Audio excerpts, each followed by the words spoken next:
अब मूवी की शुरुआत में हम कुछ लोगों को देखते हैं जो कि काफ़ी ज़्यादा परेशान और मुसीबत में होते हैं क्योंकि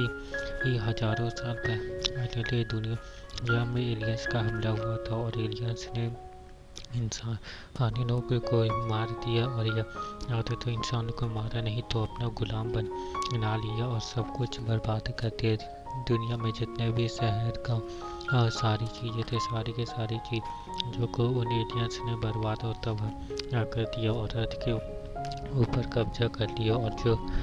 लोग इसमें जिंदा बच गए थे वो तो पुराने ज़मानों की तरह गुफाओं में या फिर कबीलों के साथ रहते थे। और अब ये लोग हज़ारों साल और 1000 साल बीतने के बाद भी अभी तक एक दुनिया में ही मौजूद थे और ये सारे एलियंस दुनिया में ही मौजूद थे और साथ ही में ये सारे एलियंस दुनिया से सारी चीज़ों को तो ले जा चुके थे, सिर्फ गोल्ड ही अब बचा हुआ था। और इसीलिए ये सारे एलियंस अब गोल्ड को ले जाने के लिए यहाँ पे रुके हुए थे। और फिर हम एक लड़की को देखते हैं जिसका हस्बैंड दवाई लेने के लिए बाहर गया हुआ था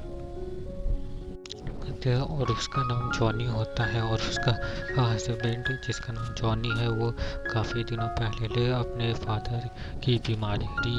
का दवाई लेने के लिए गया था जो कि काफ़ी वक्त से बीमार था और वो काफ़ी दिनों पहले दवाई लेने के लिए गया था। और इतना वक्त गुजर लेने के बाद भी वो अभी तक वापस नहीं आई और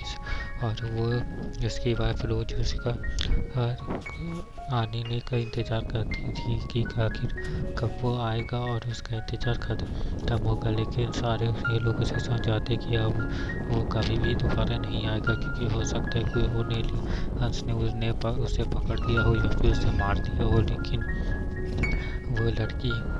उसकी उन सब की बातों को नहीं मानती और हर रोज़ उसका आने का इंतज़ार करती है। और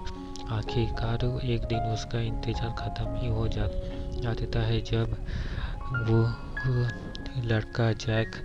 अपने फादर के लिए दवाई लेकर करके ये वापस आ देता है। और वो दवाई लेकर के वापस आ जाता है तब उसकी बीवी उसके पास आती है। दोनों यहाँ पे बहुत दिनों के बाद मिलते हैं और फिर उसकी बीवी उससे बताती थी है कि तुम्हारे अब दवाई लाने का कोई भी फ़ायदा नहीं है क्योंकि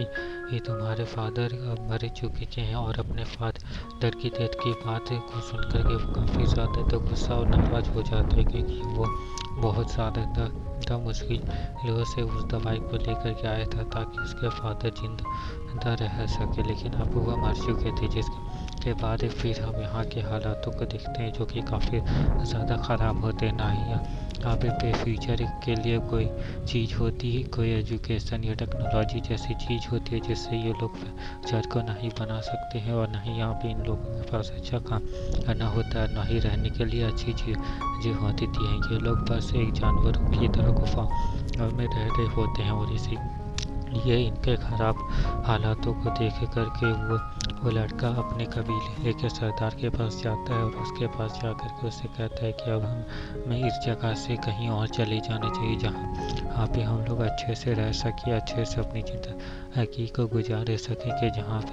पे हम लोग काफ़ी चैन सुकून की ज़िंदगी को गुजार सके, जहाँ पे कोई भी खाने नहीं या फिर रहने की कमी ना हो। जिसके बाद फिर उस कबीले का सरदार उससे कह देता है कि ऐसा हम नहीं कर सकते क्योंकि हम अगर बाहर गए तो बाहर में वो सारे एलियंस है और वो सारे एलियंस इतने ताकतवर है कि हमारे बाहर जाते ही उन्हें यह बात पता चल जाएगा कि यहाँ पे इंसान मौजूद हैं और हमारे बारे में जान करके वो हमें या तो पकड़ लेंगे या फिर हमें जान से मार देंगे। और इसीलिए हम लोग यहाँ से कहीं और नहीं जा सकते हैं। और उसके बाद फिर वो लड़का गुस्सा हो जाता है और गुस्से में वो कहता है कि हाँ वो कुछ नहीं कर सकते हैं तो मैं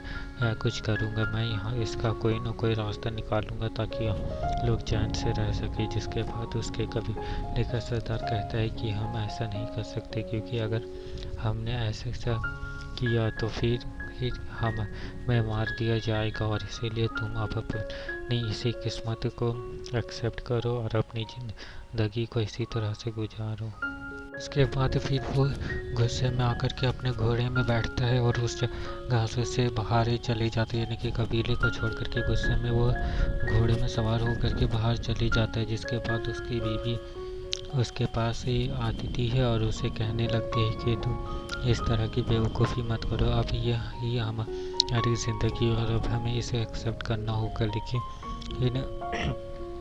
वो उसकी भी बात को नहीं मानता है और गुस्से में वो यहाँ से चले जाते थे। जिसके बाद फिर वो गुस्से में जा रहा होते थे और काफ़ी देर तक चलने की वजह से वो काफ़ी ज़्यादा थक जाता है और एक जगह में रुक करके बैठ जाता है। और उसके बाद फिर यहाँ पे फिर कुछ ये तीनों लोग आते हैं और वो तीनों शिकारी होते हैं और वो तीनों के तीनों शिकारी इसके पास आते हैं और इसे ये आगे करके हैरानी से देखने लगते हैं कि आखिर इतना सा आधे तक मुश्किल ज़िंदगी है इंसानों की, इतनी